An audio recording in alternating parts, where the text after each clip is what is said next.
honor students. How are you? Hope all is good.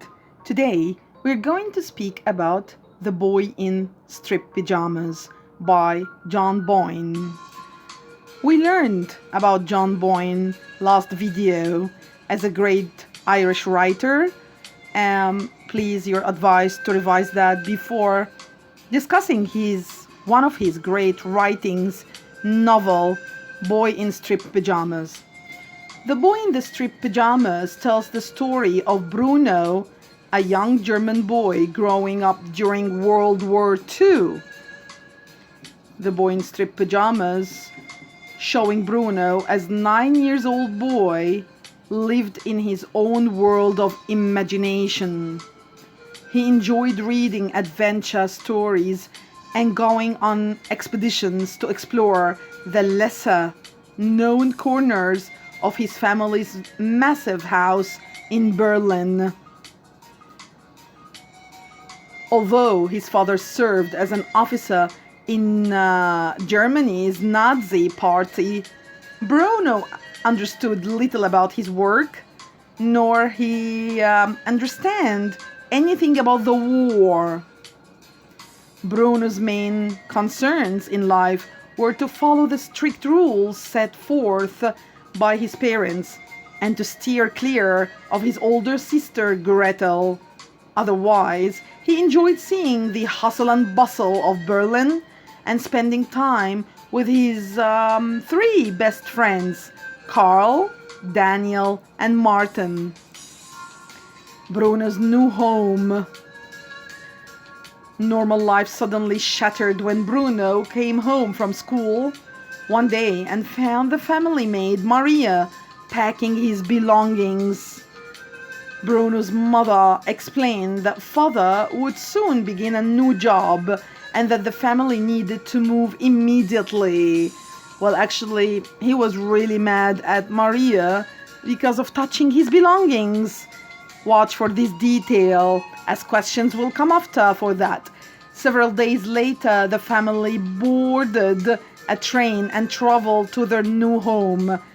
Also, students who have to study that academically, this book, Boy in Striped Pyjamas, are asked to watch the details of boarding on a train and how Bruno's feelings were. Bruno disapproved of the new house. Not only was it smaller than their Berlin home, but it also struck him as cold and lonely. This is an explicit kind of characterization about what's gonna happen to Bruno. And to make matters worse, there were soldiers everywhere. On the day of the family's arrival, Bruno looked out the window of his new bedroom. Also, you're advised to watch this detail, reading the book and being tested in it. Bruno was witnessing the odd sight of his new home outside, on the other side of a very tall fence that stretched far into the distance.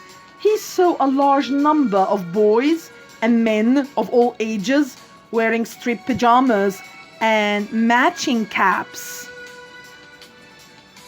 Bruno went to consult his sister Gretel about their new life.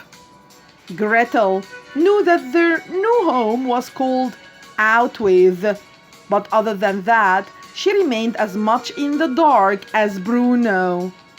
Much in the dark is an idiom being not acknowledging anything running around. Bruno decided to speak with his father. After voicing his frustration about the new house and arguing for the family's return to Berlin, Bruno asked who the people on the other side of the fence were. Please, you're asked and advised to revise the details in the book. In details about that, many questions run around this point. Father explained that they were not people at all. Oh my God, powerful characterization to the people on the other side, and that Bruno shouldn't worry about them. This is going to give you a important foreshadow for how is his father and what worries Bruno for later. Details after that is giving Bruno persisted in his complaints about the new house. He was so persistent about that. One day he tried to get Maria to express disapproval of the family's move, but she refused. She told Bruno that father was a good man and that he had helped her and her family in their time of greatest need. You need to revise this detail as well about Maria's relationship to the family and how the father, who's characterized in a special characterization, helped her as a kind of weird characterization to the father in this sense. My students who are taking this book with me in the sessions, live sessions, they know very well the details that I'm referring to, and they know that they are going to be tested on that. Maria had never told Bruno about her life before, and her story made him realize that she was a complete person with her own life history and experience. What about Bruno himself in the new house? And we leaped over that in the video. Of course, it is taking you the first 5 chapters for that. Weeks passed and Bruno struggled to keep himself occupied. One day, he decided to erect a tire swing. Wow, as you can see in the picture, while playing on his new swing, Bruno fell and scraped his leg. Look at the man in the picture. He looks like a doctor in strip pyjamas. Oh, an older Jewish man named Pavel. This is the main core of the story. Saw the accident from the kitchen window. Pavel, who used to be a doctor but now helped prepare and serve the family's meals, brought Bruno in and undressed his wound. Bruno felt grateful for Pavel's help, without asking, of course, but he also wondered why a doctor would bother working as a servant, serving food in his house. The boy in strip pyjamas. Such a sad story, as we said when we spoke about John Boyne. This kind of classic modern story, novel, how at the time of Nazi, Hitler, people suffered, and I'm talking about Jewish people mainly. That's the main core or focus in the book. Boy in strip pyjamas. More weeks passed and Bruno decided to go exploring, wandering around his new house. In the afternoon, after history and geography lessons with his tutor, Herr Lizette, Bruno set out walking along the fence that he could see from his window. My students in sessions took a full details of history about this classic time, talking about Hitler, Rudolf Hitler, and the Nazi. He walked for an hour before coming upon a boy who introduced himself as Shmuel. Shmuel, from the name I can infer that he was a Jewish boy. Bruno and Shmuel sat on either side of the fence, as you can see in the picture, and told each other about their lives. Shmuel explained how his family had been forced to move into a crowded ghetto and then again to get on a train to come to this camp in a remote part of Poland. Shmuel, excited to have made a friend, Bruno returned to the same spot along the fence nearly every day over the coming weeks and months. As time passed, Bruno noticed that Shmuel grew thinner and weaker. His skin looked increasingly gray. Bruno started stealing bread and cheese for his hungry friend. One day, in the midst of preparations for a party to celebrate father's birthday, please revise the details for that preparation, Bruno walked into the kitchen and found Shmuel there polishing glasses. Bruno gave Shmuel some chicken to eat, but a young soldier named Lieutenant Cutler, we need to revise details and characterization for Lieutenant Cutler, came in and caught Shmuel in the act. Bruno hated and feared Lieutenant Cutler, who seemed especially cruel to him?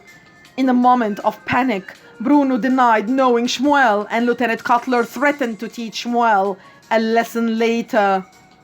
Shmuel didn't appear at the fence for nearly a week, and when he did, he had bruises all over.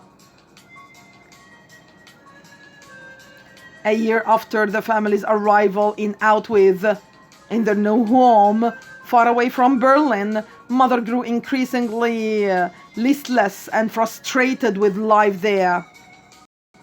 When both children got lice, Mother convinced Father that it was time for her to take the kids back to Berlin. What do you think the father would say? Would he agree? Or would he disagree? Bruno told Shmuel, and that's the main conflict, that's the main struggle, that's the main problem. You need to think about that. You can have up to 3 conflicts in each story. Bruno told Shmuel the bad news about his impending departure, and he mentioned the fact that they had never gotten to play together properly. Shmuel had bad news of his own. His father had gone missing. The 2 boys made a plan for their last day together. Shmuel would bring a pair of striped pyjamas, and Bruno would crawl through the small opening at the bottom of the fence in disguise to help his friend look for his father. Oh my God, we are going towards the falling action now. They fulfill their plan the following day. After searching in vain for clues that would lead to Shmuel's missing father, Bruno wanted to go home. Just then, a group of soldiers surrounded the area in which Bruno and Shmuel stood and forced everyone to march into a long, dark building. As the doors were locked and terror erupted around the 2 boys, Bruno took Shmuel's hand and told him he was his best friend. Bruno was never heard from again. That takes us to the end of the story, and how Bruno and Shmuel were facing the Holocaust. His mother and sister, Bruno's mother and sister, eventually returned to Berlin, and his father becomes hated by the soldiers for his merciless orders. Who ordered for the Holocaust? Who burned Bruno and Shmuel alive, with others, of course, in striped pyjamas? Bruno's clothes and boots are found where he left them outside the fence when he changed, and one day Bruno's father pieces together what must have happened to his son. He collapses from the weight of his realization. Bruno was burned alive in the chamber during the Holocaust. If you think that you learned something new about Boy in Striped Pyjamas, such a sad story, thumb up for like, please. Drop a comment or a query if you have one, even for history or historical time, that I can give you the timeline of it. Share with others to benefit. Don't forget to subscribe and ring the bell for more to come. John Boyne, the Irish writer, wrote one of his great novels, advised academically for children to be taught in schools, Boy in Striped Pyjamas, with all the details in history, with all the details about Freitag's pyramid, types of conflict. I ask all my students to revise that before reading the book. And during reading the book, my students who are with me in sessions, you're advised to read the details, because my questions always in quizzes and exams are going to roll around details more than factual, written, explicitly events. If you want to learn more, stay tuned with Miss Karima. I'm going to give you more about literature and history, modern classic ones. Wait for more. See you then. Goodbye for now.